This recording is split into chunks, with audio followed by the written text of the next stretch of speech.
नमस्कार, prime time exclusive में आप सभी का स्वागत है। मैं हूं रवि ठाकुर। इस वक्त न्यूज 24 के डाटा सेंटर में मैं मौजूद हूं।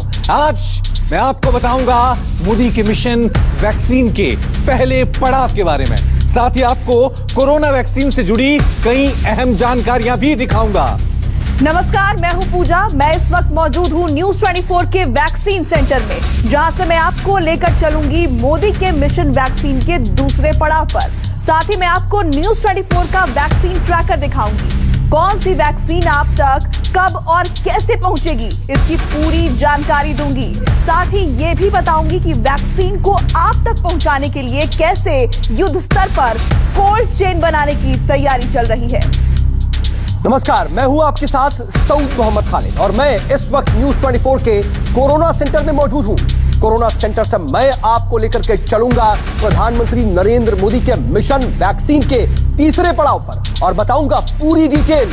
साथ ही कोरोना सेंटर से मैं आपको यह भी बताऊंगा कि कैसे दिल्ली में कोरोना आउट ऑफ कंट्रोल हो रहा है। लेकिन सबसे पहले चलते हैं डेटा सेंटर, जहां से रवि ठाकुर कोरोना वैक्सीन को लेकर के एक बड़ी खबर बताएंगे। तो 130 करोड़ भारतीयों के प्रधानमंत्री नरेंद्र मोदी उस महामिशन पर निकल पड़े हैं जिसके मुकम्मल होने का इंतजार पूरा हिंदुस्तान कर रहा है। इसलिए आज हम आपको अपने शो में पीएम के मिशन वैक्सीन की एक एक जानकारी देंगे। आपको बताएंगे आखिर प्रधानमंत्री वैक्सीन से जुड़ी गुड न्यूज कब देंगे, आखिर लैब से वैक्सीन कब निकलेगी, यह आप तक कब पहुंचेगी, आपको कब मिलेगी। लेकिन सबसे पहले आपको उन 3 वैक्सीन लैब की तस्वीरें दिखाते हैं जहां आज प्रधानमंत्री खुद गए। देश में वैक्सीन फाइनल स्टेज में पहुंच चुकी है। इसका संकेत तब मिला जब पीएम मोदी आज एक साथ तीन वैक्सीन लैब में पहुंचे। सबसे पहले प्रधानमंत्री अहमदाबाद गए और वहां बन रही वैक्सीन की रिपोर्ट ली। इसके बाद वो हैदराबाद के लिए रवाना हो गए। यहां उन्होंने कोवैक्सीन की स्टेटस रिपोर्ट ली। शाम को पीएम पुणे के सीरम इंस्टीट्यूट पहुंचे और वहां पर भी उन्होंने जायजा लिया कि किस तरह से कोवैक्सीन वहां पर उसका प्रोडक्शन हो रहा है। आज पीएम मोदी जिन 3 वैक्सीन लैब में गए, हम आपको उसकी पूरी रिपोर्ट देंगे। देश में बन रही तीनों वैक्सीन से जुड़ी एक एक जानकारी और आपको गुड न्यूज देंगे।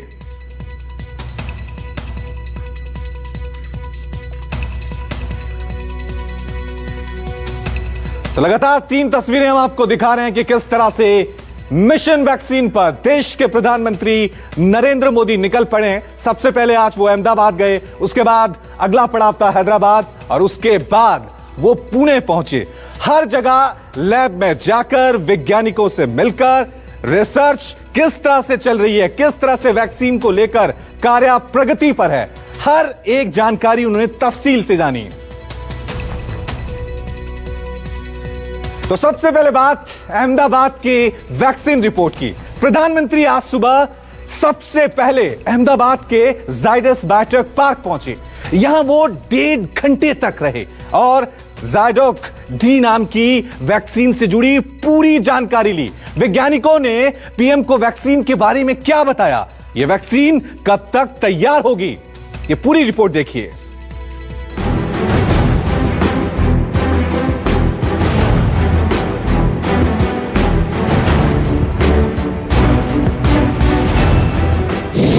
अहमदाबादी वैक्सीन कब आएगी?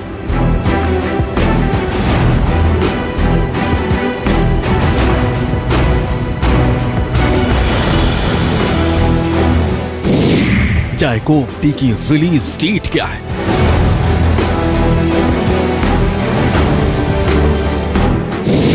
इस संजीवनी का स्टेटस रिपोर्ट क्या है?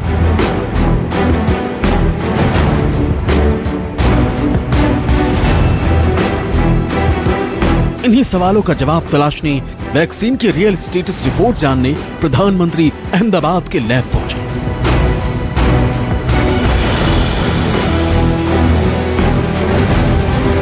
उस लैब में जहां हिंदुस्तान के किलर कोरोना से बचाने वाली संजीवनी तैयार हो रही है।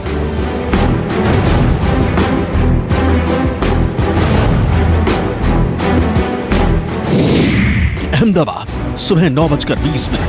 सुबह करीब 9:30 बजे प्रधानमंत्री जायडस रिसर्च सेंटर पहुंचे। ये रिसर्च सेंटर अहमदाबाद से करीब 20 किलोमीटर दूर चांगोदर औद्योगिक क्षेत्र में है। अहमदाबाद सुबह 10 बजे जायडस रिसर्च सेंटर का पीएम मोदी ने कुछ इसी तरह जायजा लिया। यहाँ पीएम मोदी करीब 1.5 घंटे तक रहे। प्रधानमंत्री ने आज अपने वैक्सीन दौरे की शुरुआत अहमदाबाद से की। ठीक 10 बजे प्रधानमंत्री अहमदाबाद एयरपोर्ट पहुंचे और उसके बाद वहां से 30 किलोमीटर की दूरी पर इंडस्ट्रियल स्टेट चांगोदर पहुंचे। चांगोदर हेलीपैड में विशेष हेलीकॉप्टर से वो पहुंचे और उसके बाद वहां से 1 किलोमीटर की दूरी पर जायडस बायोटेक पार्क, जो कि आप तस्वीरों में देख रहे हैं, यहां पहुंचे। प्रधानमंत्री ने करीबन 1 घंटे 20 मिनट का वक्त इस जायडस बायोटेक पार्क पे गुजारा। यहाँ पर वो उस लैब में गए, जहाँ पर उस वैक्सीन सेंटर में गए जहाँ पर कोरोना के टीके की प्रोडक्शन किया जा रहा है, वो बनाया जा रहा है। वहाँ पर उन्होंने उन तमाम चीज़ों का जायज़ा लिया, पूरी बात को समझा, उसके प्रोडक्शन से रिलेटेड, बोटिंग से रिलेटेड, साइकिलिंग से रिलेटेड तमाम चीज़ों को उन्होंने समझा। एक एक रूम में जाकर उन्होंने जायज़ा लिया, चाहे वो कोल्ड स्टोरेज हो, चाहे वो प्रोडक्शन हाउस हो या फिर अन्य चीज़ें हों। पीएम मोदी इस रिसर्च सेंटर के एक एक हिस्से में गए। वैक्सीन को लेकर रिसर्च और ट्रायल किस तरह से हो रही है, इसकी प्रोग्रेस रिपोर्ट क्या है, इसको लेकर वैज्ञानिकों से बात की और वैक्सीन का पूरा प्लान समझा।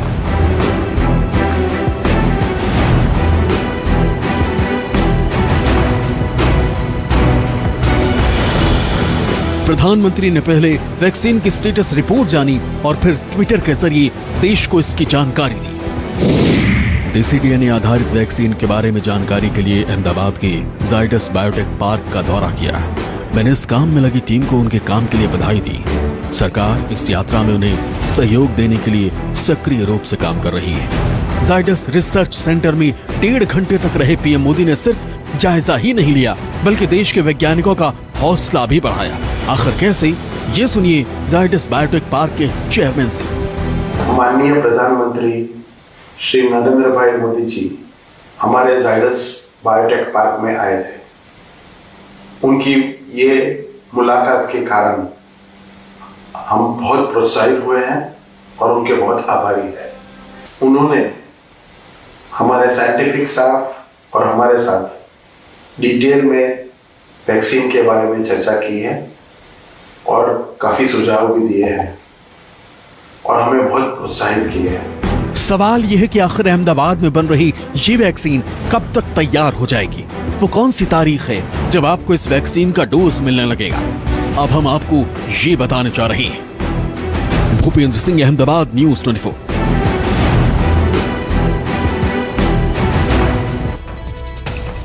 तो तस्वीरों के जरिए आपने समझा कि प्रधानमंत्री अहमदाबाद की लैब में क्यों पहुंचे, वहां उन्होंने क्या क्या किया।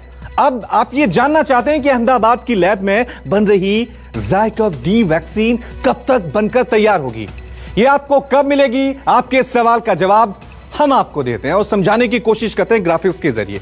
इस वैक्सीन पर बहुत तेजी से काम हो रहा है। ज़ायकोव-डी वैक्सीन का ट्रायल फेज 3 में है।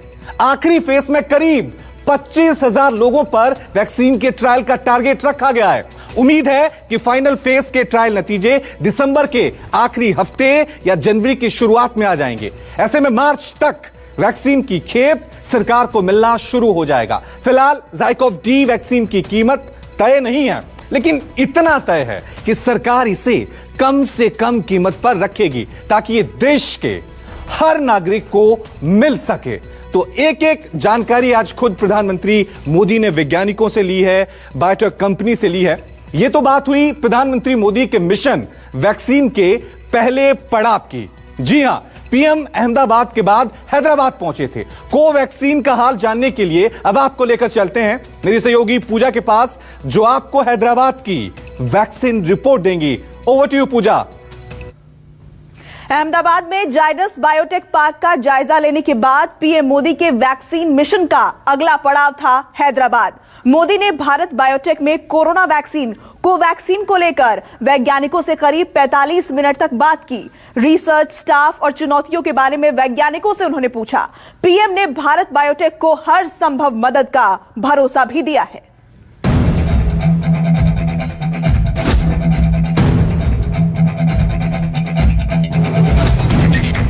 वैक्सीन मिशन पर निकले पीएम मोदी अहमदाबाद से डिटेल रिपोर्ट लेकर सीधा हैदराबाद की भारत बायोटेक लैब पहुंचे।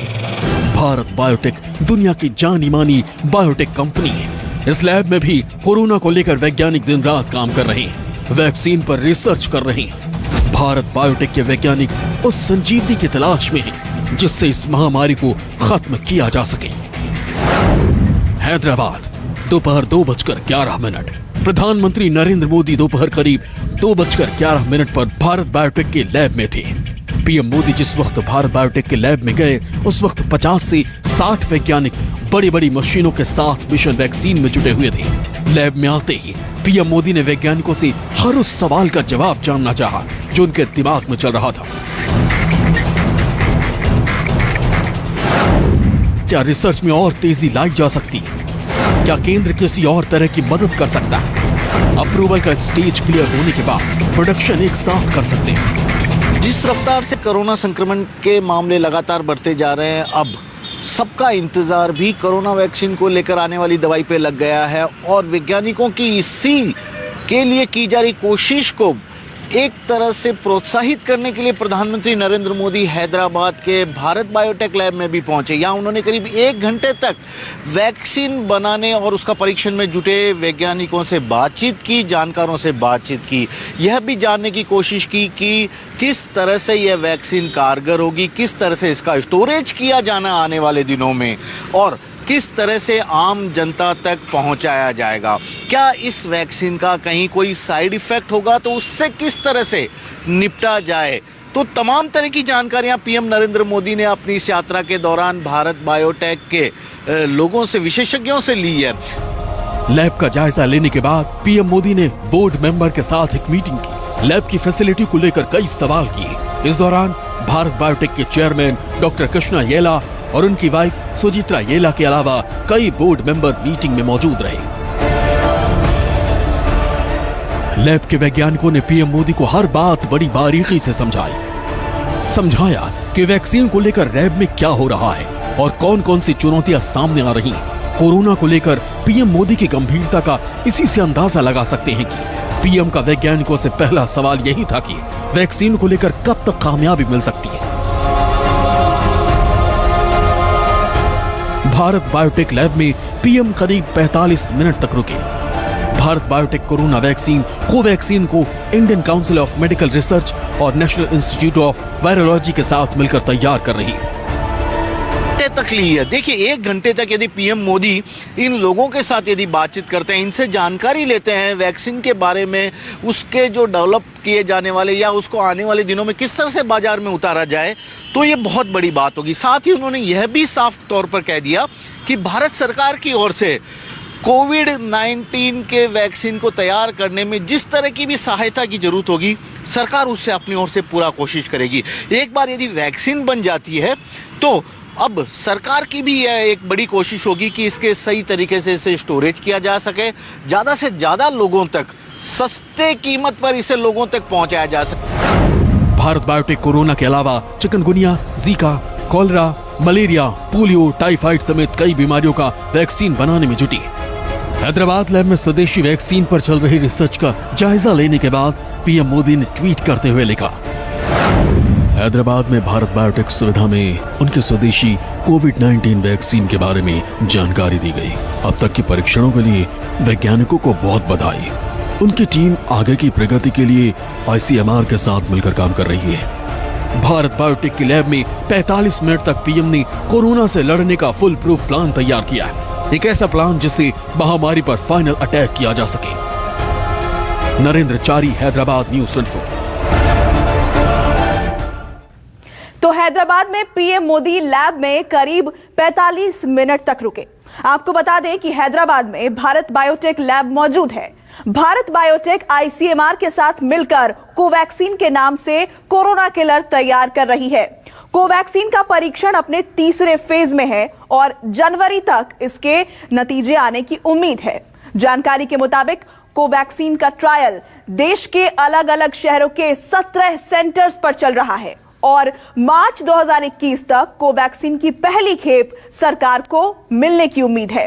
कोवैक्सीन को लेकर देश को काफी ज्यादा उम्मीदें हैं, लेकिन इस वैक्सीन की कीमत कितनी होगी, फिलहाल इसका खुलासा नहीं किया गया है। तो ये तो बात हुई मोदी के वैक्सीन मिशन के दूसरे पड़ाव हैदराबाद की। अब आपको बताते हैं मोदी के तीसरे दौरे की पूरी डिटेल्स और पुणे की लैब रिपोर्ट। ये जानने के लिए चलते हैं हमारे सहयोगी सऊद के पास। मिशन वैक्सीन पर निकले प्रधानमंत्री नरेंद्र मोदी का अहमदाबाद और हैदराबाद के बाद तीसरा और आखिरी पड़ाव पुणे का सीरम इंस्टीट्यूट ऑफ इंडिया था। सीरम इंस्टीट्यूट ऑफ इंडिया के वैज्ञानिक भी किलर कोरोना की काट ढूंढ रहे हैं। पीएम मोदी ने यहां भी वैज्ञानिकों के साथ सवाल जवाब किए।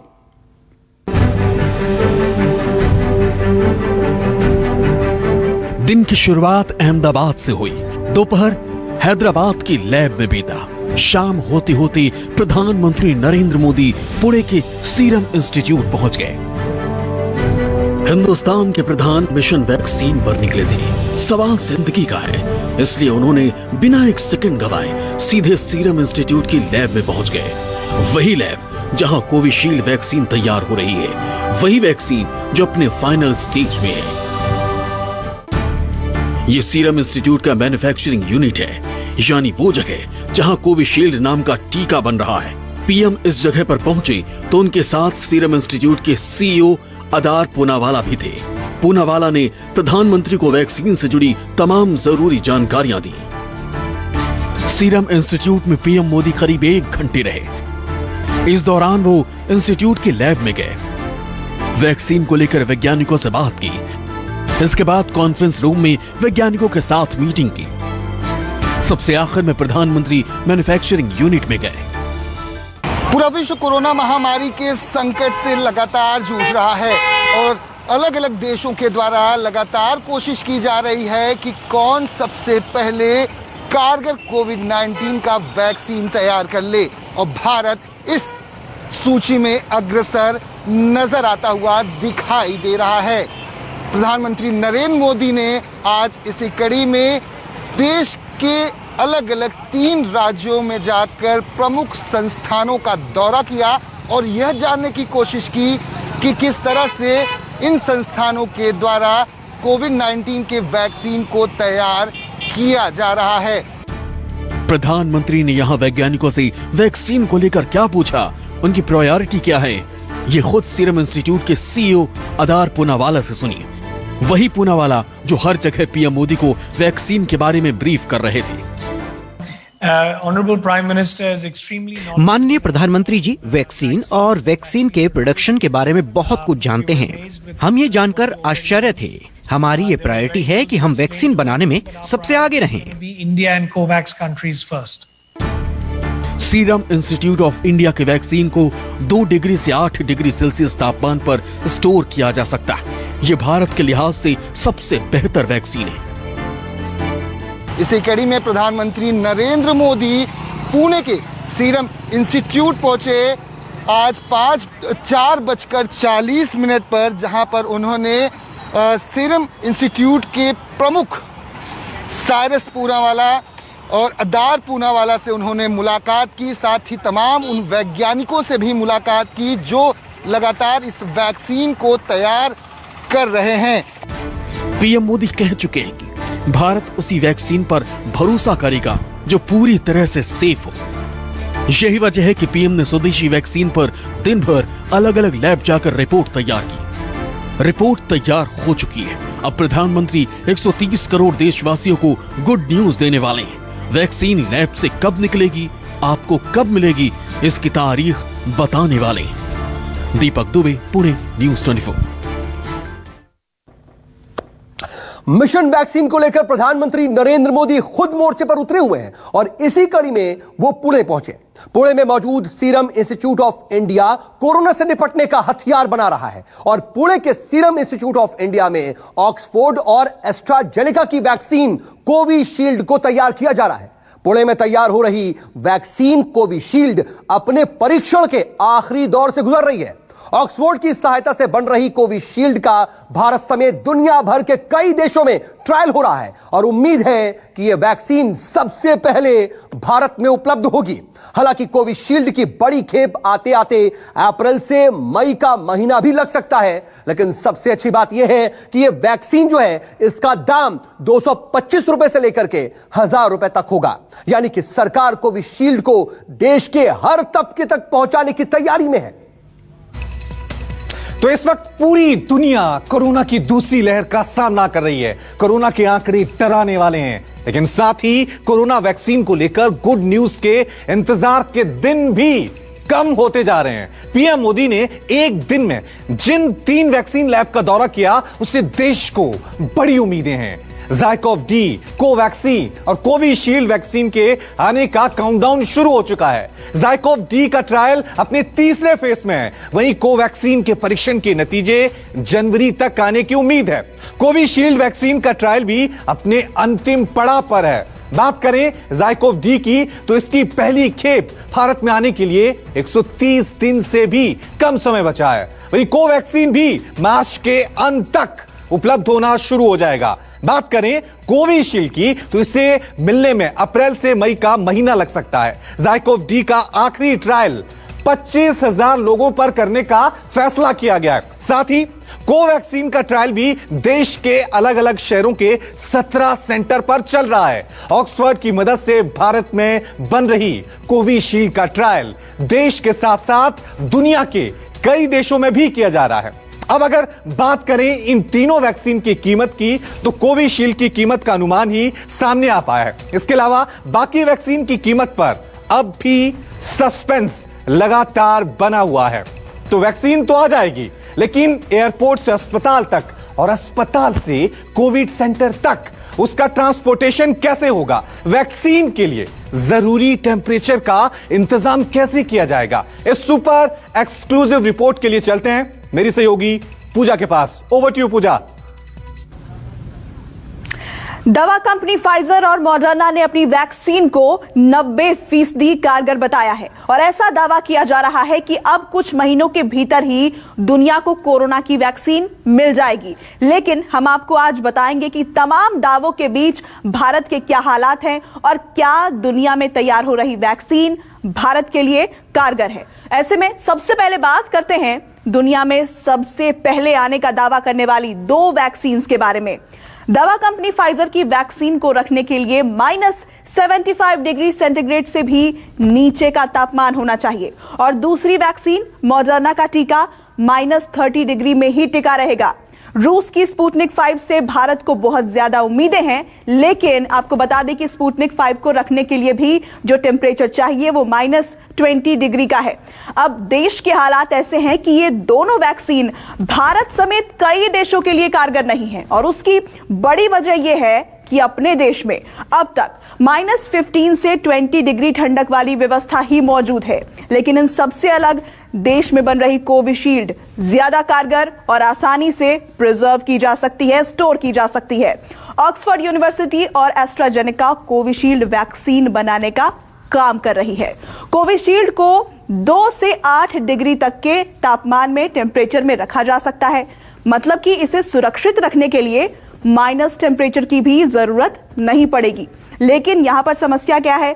समस्या यह है कि कोविशील्ड के तीसरे चरण का ट्रायल अभी शुरू ही हुआ है। तो यह बात हो गई टेम्परेचर की कि कितने तापमान पर कौन सा कोरोना वैक्सीन स्टोर किया जा सकता है। और चलिए अब बात करते हैं कोरोना वैक्सीन के ट्रांसपोर्टेशन की। अगर कोविशील्ड जल्द से जल्द बाजार में आ भी जाती है तो इसे पोलियो पैटर्न पर पूरे देश में अचानक नहीं बांटा जा सकता। इसलिए एयरपोर्ट पर खास तैयारियां शुरू कर दी गई हैं। कोरोना वैक्सीन के ट्रांसपोर्टेशन को लेकर कैसी व्यवस्था होगी, हम ये आपको बताते हैं, समझाते हैं। देखिए, कोविड-19 टीका बन जाने के बाद उसके तुरंत परिवहन के लिए भारत के प्रमुख हवाई अड्डों पर उड़ानें और तापमान नियंत्रित क्षेत्र तैयार रखे जा रहे हैं। मुंबई का छत्रपति शिवाजी महाराज अंतर्राष्ट्रीय हवाई अड्डा देश का सबसे बड़ा फार्मा द्वार कहा जाता है, जहां से दवाओं का परिवहन होता है।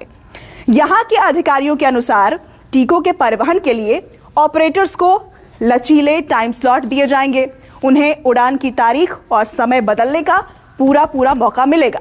यहां पूरे समय ट्रक पर माल उतारने और चढ़ाने वाले क्षेत्र, एक्सरे मशीन और यूनिट लोड डिवाइस सक्रिय रहेंगे। दिल्ली अंतर्राष्ट्रीय हवाई अड्डे के प्रवक्ता के अनुसार यहां के 2 कार्गो टर्मिनल से सालाना 15 लाख टन माल का परिवहन होता है। -20 डिग्री में सामान रखने के लिए बने चैम्बर भी कोविड टीके के परिवहन को देखते हुए तैयार किए जा रहे हैं। ब्लू डार्ट के पास 6 757 बोइंग मालवाहक विमान हैं। वहीं जरूरत होने पर चार्टर विमान भी इस काम में लगाने की तैयारी है।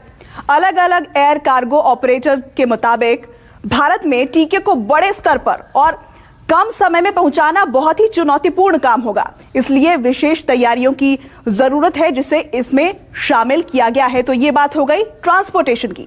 और चलिए अब बात कोल्ड चेन में वैक्सीन के भंडारण यानी कि स्टोरेज की कर लेते हैं। देखिए, वैक्सीन को शहर शहर पहुंचाकर घर घर तक पहुंचाना बहुत बड़ा चैलेंज का काम है और भारत के पास पोलियो की खुराक घर घर पहुंचाने का अनुभव तो है, लेकिन कोरोना महामारी पोलियो से बहुत ज्यादा खतरनाक है।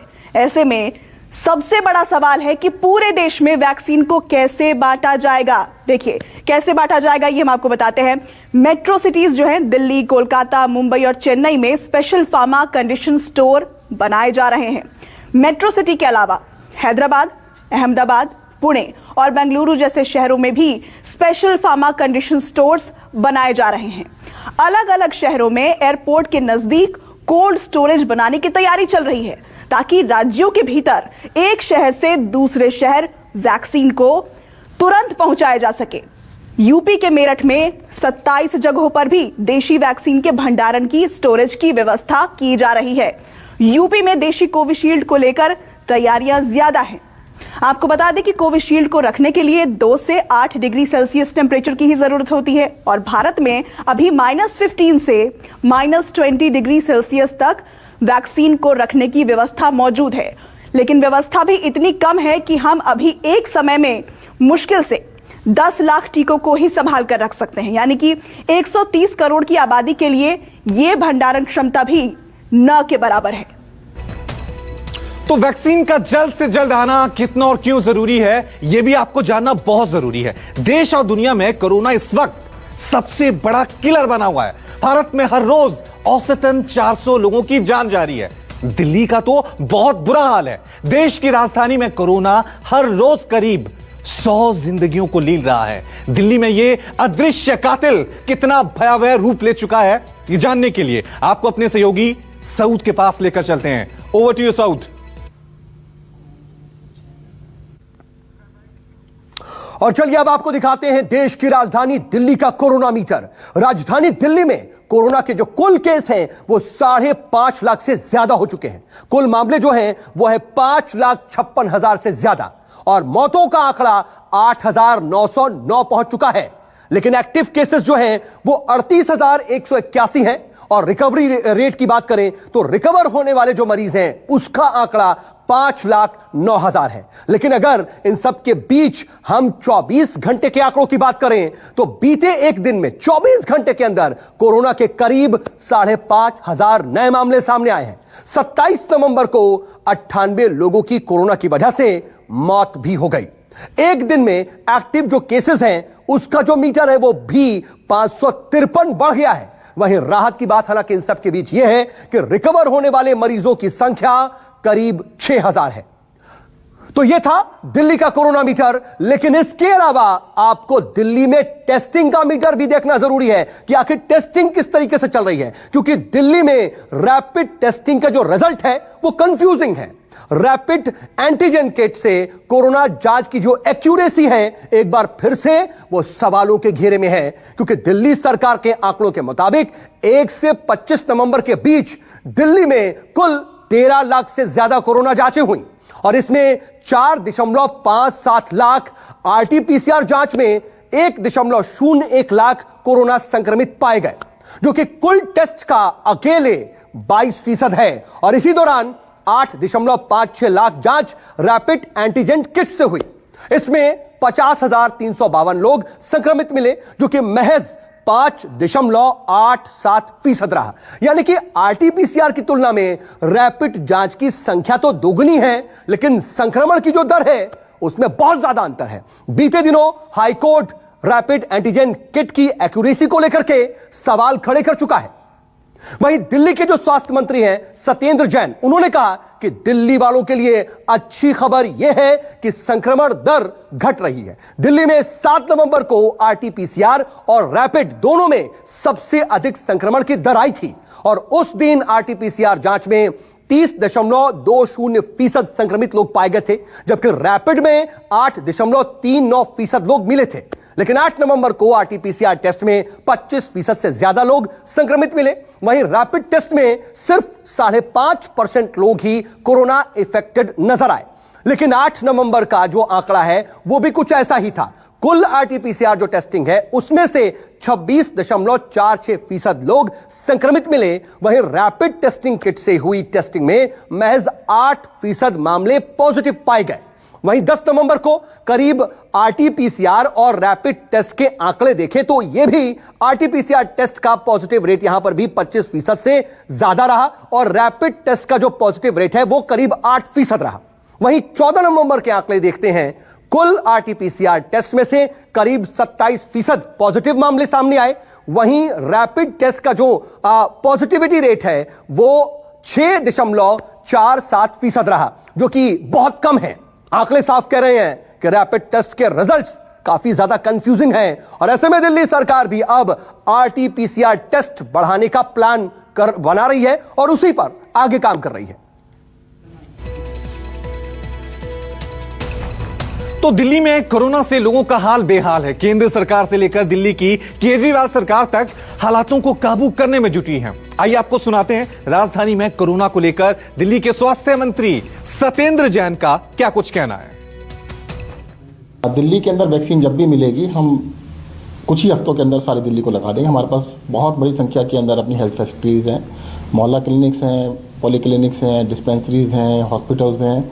तो हमारे पास लगाने के पूरे पर्याप्त इंफ्रास्ट्रक्चर अवेलेबल है।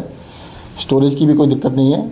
जितनी भी हमारे को मिलेगी वैक्सीन्स, जैसे ही मिलेगी हम कुछ ही हफ्तों के अंदर पूरी दिल्ली की पॉपुलेशन को लगा देंगे।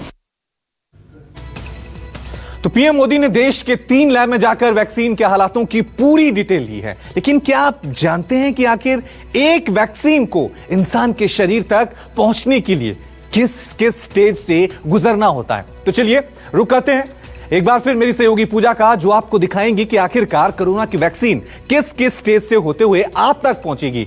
ये वो जानकारी है जो आपको कहीं और नहीं मिलेगी। तो आखिर आपकी दिलचस्पी ये जानने में भी जरूर होगी कि कोरोना की वैक्सीन आप तक किस किस फेज से होकर गुजरती है, पहुंचती है। तो चलिए इसका भी खुलासा हम कर देते हैं, आपको समझा देते हैं। सबसे पहले वैक्सीन का प्री क्लिनिकल ट्रायल होता है। इस स्टेज में वैक्सीन का जानवरों और पौधों पर टेस्ट किया जाता है। इसके बाद वैक्सीन क्लिनिकल ट्रायल फेज 1 में पहुंचती है, जहां इंसानों के छोटे ग्रुप पर वैक्सीन का इस्तेमाल किया जाता है। अगली स्टेज जो होती है वो होती है क्लिनिकल ट्रायल फेज 2, जहां लार्ज ग्रुप में ट्रायल होता है, यानी 100 या उससे ज्यादा लोगों पर वैक्सीन की टेस्टिंग की जाती है। और इसके बाद क्लिनिकल फेज ट्रायल 3 आता है। यह किसी भी वैक्सीन के ट्रायल की सबसे प्रभावी स्टेज कही जाती है। यहां पर 40 से 50 हजार लोगों पर वैक्सीन का टेस्ट होता है। इसके बाद आती है अप्रूवल स्टेज, यानी सारे ट्रायल सफल होने के बाद कोई वैक्सीन इस स्टेज में पहुंचती है। इस स्टेज में वैक्सीन मैन्युफैक्चरिंग का अप्रूवल मिलता है और सबसे आखिर में आता है प्रोडक्शन। ये वैक्सीन की आखिरी स्टेज होती है। ट्रायल और अप्रूवल के बाद प्रोडक्शन की मंजूरी मिलती है और वैक्सीन बाजार में आप तक पहुंच जाती है। तो हमने आपको बता दिया कि किस तरह से जो कोरोना वैक्सीन को लेकर तमाम दावे किए जा रहे हैं, किन किन स्टेजों से होकर ये हम तक, आप तक पहुंचेगी। लेकिन जिस तरह से कोरोना का मीटर सामने आ रहा है वो काफी भयावह तस्वीर दिखा रहा है। और ये आंकड़े जानने के लिए एक बार फिर चलते हैं मेरे सहयोगी सऊद के पास। Over to you Saud. और चलिए अब आपको यह भी बता दें कि इस वक्त देश में कैसे कोरोना हाहाकार मचा रहा है। बदलते मौसम के साथ कोरोना की रफ्तार में भी बहुत ज्यादा इजाफा है। भारत में जो कोरोना के कुल मामले हैं वो 93 लाख के भी पार चले गए हैं। कुल मामलों को देख लीजिए जरा, आंकड़ा आपके सामने रख रहे हैं।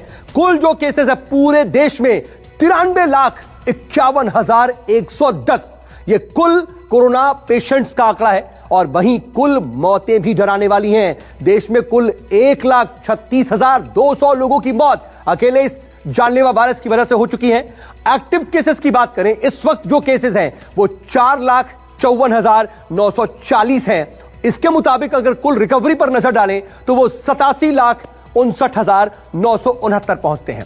लेकिन ये तो पूरे देश का आंकड़ा है, लेकिन 24 घंटे का जो कोरोना मीटर है वो भी कम डरावना नहीं है। पूरे देश में बीते 24 घंटे के अंदर 41,322 नए संक्रमित लोग पाए गए और वहीं 485 लोगों ने बीते 24 घंटे के अंदर दम भी तोड़ दिया।